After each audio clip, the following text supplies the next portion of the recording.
तो सर हमने हमारा एक सेक्शन है आज द गेस्ट, हम सोशल मीडिया पे पोस्ट करते हैं। कल हमने पोस्ट किया था पहला वाला, तो वो आपको जो पसंद नहीं है, फिर मैं पढ़ देता हूँ कि आप इतने सारे लाइंस और इमोशंस हर बार कैसे लेके आते हो, जो आप बोल चुके हो। Correct correct.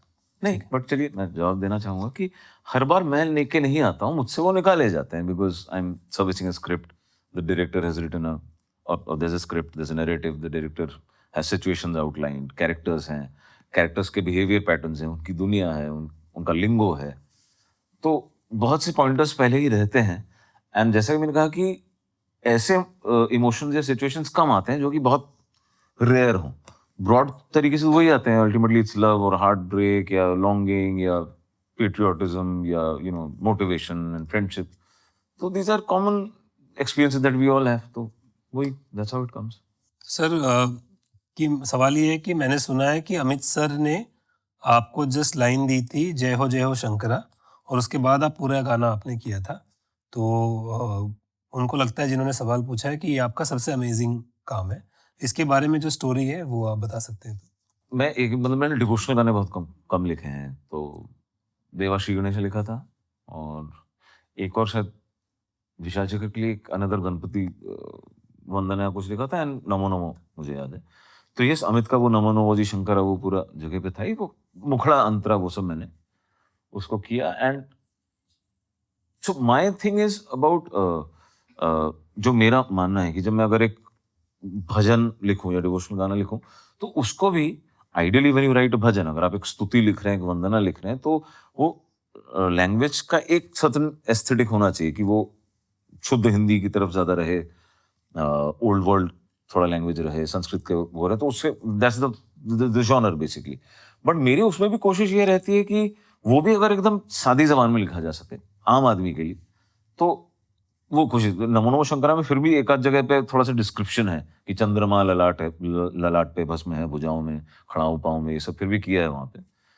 But I try and make it very simple कि the way I would like to communicate with God, सामने वाले को सुन के वैसा फीलिंग आनी चाहिए। तो दैट्स व्हाट आई डू। अगला है कि आई एम श्योर आप बहुत अच्छे कंपोजर होंगे। मी? हाँ, कोई प्लान है कंपोजिशन? नहीं, अच्छा कंपोजर मैं हूँ नहीं, सबसे पहले आई don't have the gift of composition. मैं चाहूँ तो काम चलाने कर सकता हूँ, उतना तो इतने सालों में सीखा हूँ, but I am not a gifted composer, मुझे वो चीज़ है नहीं। तो नहीं, I don't intend to compose ever. गाने की बात चलिए अलग है। आपकी where does the proficiency on language come from? Is it required, and if so how? Given that Amitabh is a Bengali man and Bengali famously don't care about non-Bangla language, Amitabh's command on not just Hindi and Urdu but various forms of Indian dialects is astounding.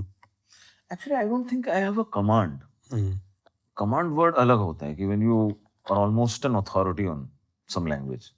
तो command तो नहीं है, but जितना सीखा है वो ठीक से यूज करना जानता हूँ।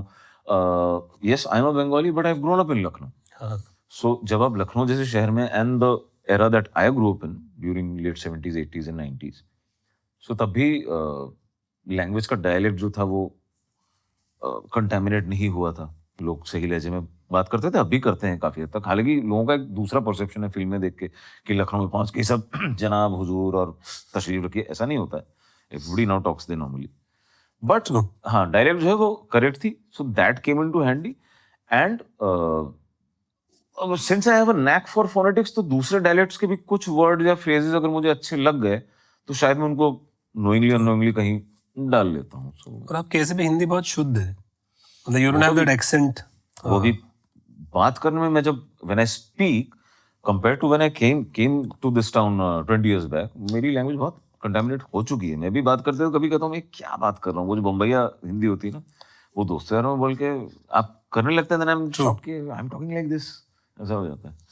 How much do current events influence your song writing? Current events which affect the pop culture, वो या तो हंसी मजाक में या कैसे वो गानों में आ ही जाते हैं, but not that I consciously.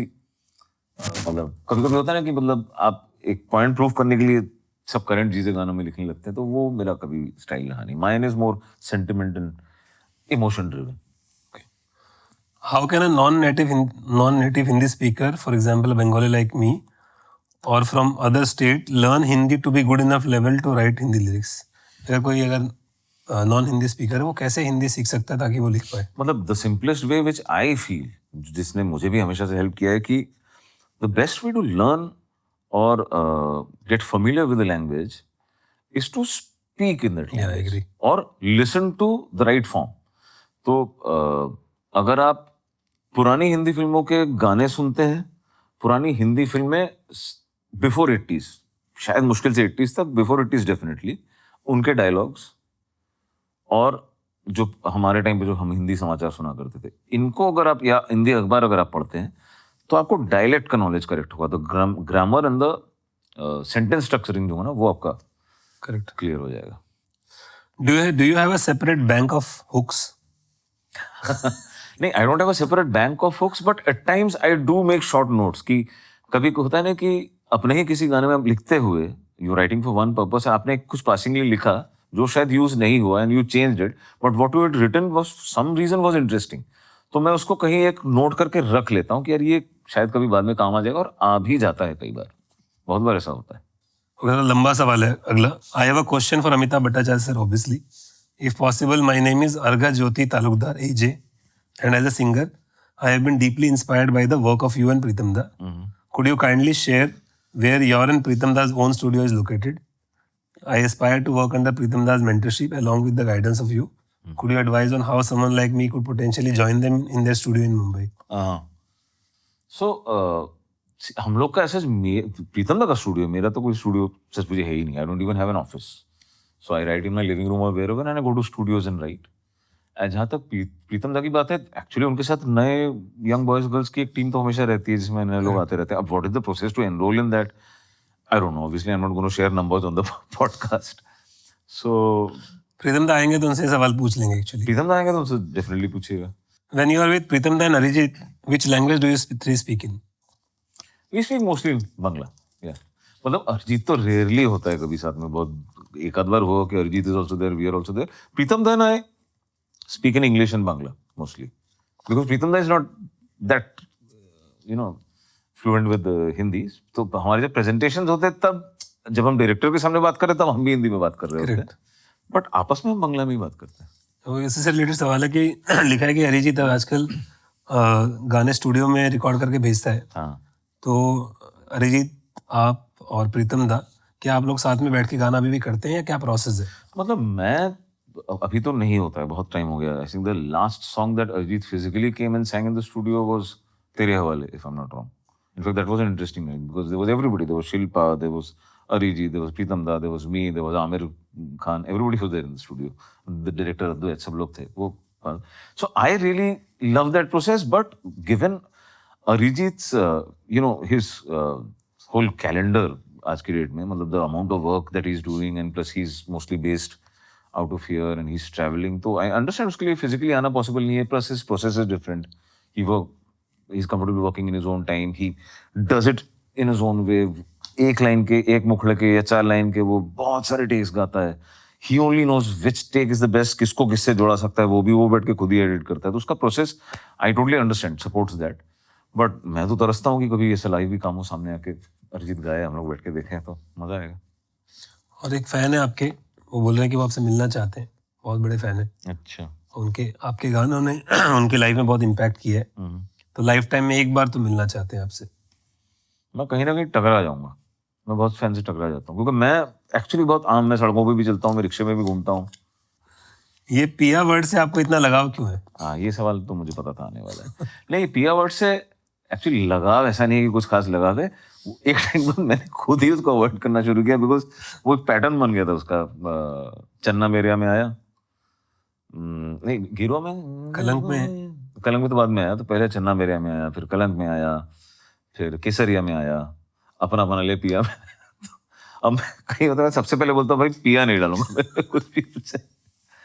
तो वो पता नहीं, वो कुछ एक होता है, वो अरिजीत जब गाता है और वो पिया पे ही टेक्स ऑफ ना, पिया, वो फुल सूफी मोड में चले जाता है, तो वर्ड अच्छा बैठता भी है. Okay, how do you deal with creative block? Stop thinking about it. Creative block एक ऐसी चीज है ना कि वो और आप एक दूसरे को खींचने लगते हो. You start getting sucked into each other. Stop thinking about it. It's not happening at the moment, किसी मोमेंट में अपने आप हो जाएगा. The more you think about it, it gets worse. Take a break, if possible travel, don't work on that particular song or whatever form of writing that you're doing, creative work है, एक break लीजिए, मतलब उसको उस time तक सोचिए, मतलब हो सके तो भूल जाइए, then organically it will happen at a different point in time. Also शायरी से गाना बनाने का सही प्रोसेस होता है क्या? मतलब सही प्रोसेस यहाँ कहीं ऐसा लिखा तो नहीं है, लेकिन शायरी में क्या है, जो राइटिंग है वो ऑलरेडी सेट मीटर में है, तो composer should be good enough to compose it to that metre and retaining everything else. जो पहले जब, हालांकि लोगों का एक ये नोशन है कि पुराने जमाने में शायद शायर, क्योंकि सारे जो लिरिसिस्ट थे वो अव्वल शायर भी थे, तो लोगों को लगता है कि तब शायद वो शायरी पे गाने बनते हैं, लेकिन ऐसा नहीं है. जबकि फिल्म म्यूजिक में हमेशा से ही मोस्ट ऑफ द टाइम धुन पे गाने लिखे गए हैं. वो साहिर साहब ने भी, शैलेन साहब ने भी, और बख्शी साहब और हसरत जयपुरी साहब ने भी धुनों पे ही लिखा है. लेकिन शायरी पे कंपोज करना वो कंपोजर की बात और हो जाती कि वो एग्जैक्टली उसमें एसेंस लेके आए. आपका अगला सलीम सुलेमान के साथ कौन सा काम आने वाला है, या ऐसे पूछते हैं कि कौन सा रिसेंट काम जिस पे आप बात कर सकते हो, किन के साथ? मतलब सलीम सुलेमान के साथ, तो सलीम के साथ तो अभी just a couple of months back I remember when I, you will also remember, I taken that little break for a couple of months, तो उस टाइम सलीम का फोन आया था, he approached me for a project में. उस time Dubai में था, so I couldn't do it, but it's been a while. 1.5-2 साल पहले हमने एक some anthem for I think cricket का कुछ किया था हमने, और अगेन बहुत मजा आया था करके. But I been waiting for a interesting full album to do with. तो करंटली आप कौन सा काम कर रहे हो जिसके बारे में आप बात कर सकते हो? करंटली आप कह सकते हैं जिन पे काम कर रहा हूँ, एक तो I am working on one अपना आमिर खान नेक्स्ट फिल्म, अपना सितारे जमीन पे, उस पर जस्ट काम फिलहाल it's happening. I am doing that with Shankar Ehsaan Loy. Then some work I'm doing for Kabir Khan's next film with Pritam Da, and Sachin Jigar के साथ दो तीन प्रोजेक्ट्स कर रहा हूँ मैं. One for Dharma, one for Dinesh, one for Dinesh Vijan, one more for Advait the director of Lal Singh Chaddha. And कुछ projects हैं जिनमें थोड़ा सा अभी बातचीत चल रही है, आई डोंट नो वेदर वो फुल एंड फाइनल अभी मतलब हो रहा है कि नहीं. So that's how it's going for now. हाँ, ये अच्छा सवाल है कि जब आप दुखी होते हो और आपको हैप्पी गाने लिखने होते हैं तो आप क्या करते हो? हाँ, ये मतलब ऐसा, हालांकि ऐसा बहुत दुखी तो नहीं होता कभी, but sometimes when this is not in the zone, you are in a different kind of frame of mind.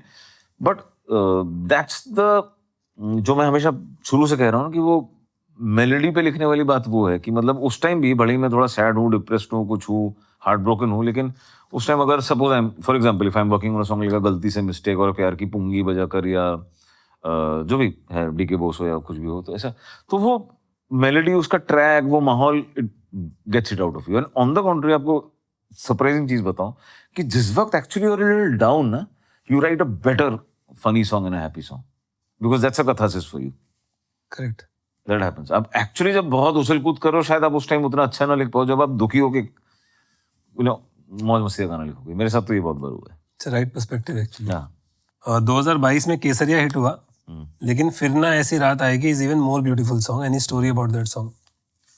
फिर ना ऐसी रात, हाँ, there is a little bit of story. फिर ना ऐसी रात आएगी बिकॉज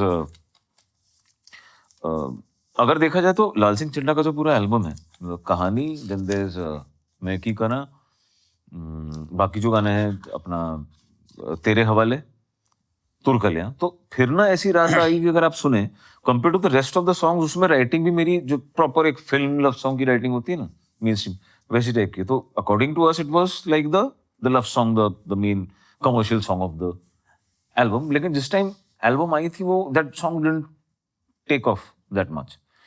वो गाना वही पंचगनी में, इसमें भी हम म्यूजिक करने आमिर खान साहब के बंगलों पे गए थे पंचगनी में, and we cracked all the songs and all. तो ये गाना सुन के उनको पहली हेयरिंग में ही पसंद आया था. बट इसमें आई फील इस गाने का जो फाइनल ऑर्केस्ट्रल जो प्रोडक्शन जो है ना, उसमें अराइव करने में काफी टाइम लगा, काफी वक्त लगा, क्योंकि Aamir sir was not really sure कि how should, because he has a thing कि वो इनिशियली रॉ जिस फॉर्म में गाना सुनते हैं ना, वो उनको बहुत पसंद आ जाता है, उनके दिल में बैठ जाता है वो गाना. फिर उसको बाद में आप जब प्रोड्यूस करके सुनाते हो, ही फील्स इट एज, अरे ये तो चेंज हो गया. मुझे अभी भी याद है, हम लोग दंगल का टाइटल सॉन्ग करते थे प्रेजेंटेशन में, ढोल, कीबोर्ड, प्रीतम दा का गिटार, और मैं और प्रीतम दा चिल्ला चिल्ला के दंगल दंगल हमने गा के सुनाया था. उसको उन्होंने फोन पे रिकॉर्ड कर लिया. He got so attached to it when finally the track happened and दलेर पाजी came to sing. तो उनको अच्छा नहीं लग रहा था. वो कहते नहीं वो तुम दोनों वैसे गा के दे दो मुझको गाना. अब वैसे थोड़ी हो सकता है. इस गाने में भी कुछ कुछ वैसा ही हुआ कि हम लोग प्रेजेंटेशन में जब गाते थे तो गिटार बजा के एंड दैट ये जो पार्ट आता था तो ये मैं और प्रीतम दा गिटार पे ओ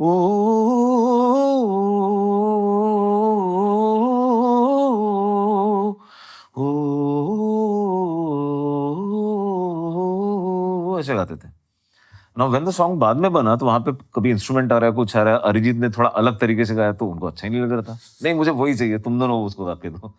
तो वो उसमें पहुंचने में थोड़ा वक्त लगा. ऑल्सो एक इंटरेस्टिंग चीज है उस गाने के 2 वर्जन्स अवेलेबल है एल्बम में जो है ऑफिशियली जो ओरिजिनल एल्बम जो आया है उसमें अरिजीत ने गाया but it's on a lower की. ठीक है. एंड बाद में एक एक्सटेंडेड एल्बम आया था उसमें वही गाना अरिजीत की वॉइस में इट्स ऑन अ हायर की. And Pritam that the time of release he kept saying कि इस गाने का जो मूड है इट्स लाइक मतलब उस गाने का अगर हम मेलोडी सुने तो इट्स लाइक अ विशेष फिल्म सॉन्ग. ठीक है. तो उन्होंने कहा कि ये हायर की में बेटर वर्क करता है जबकि the director Advait me Aamir sir even including me मुझको भी तब वो लो वाला अच्छा लगता था कि नहीं इसमें एक बात है इसमें एक ठहराव है जो भी है. बट प्रीतम दा केप्ट सेइंग कि नहीं यार ये हायर वाला better if you want the song to cut through ये हायर होना चाहिए.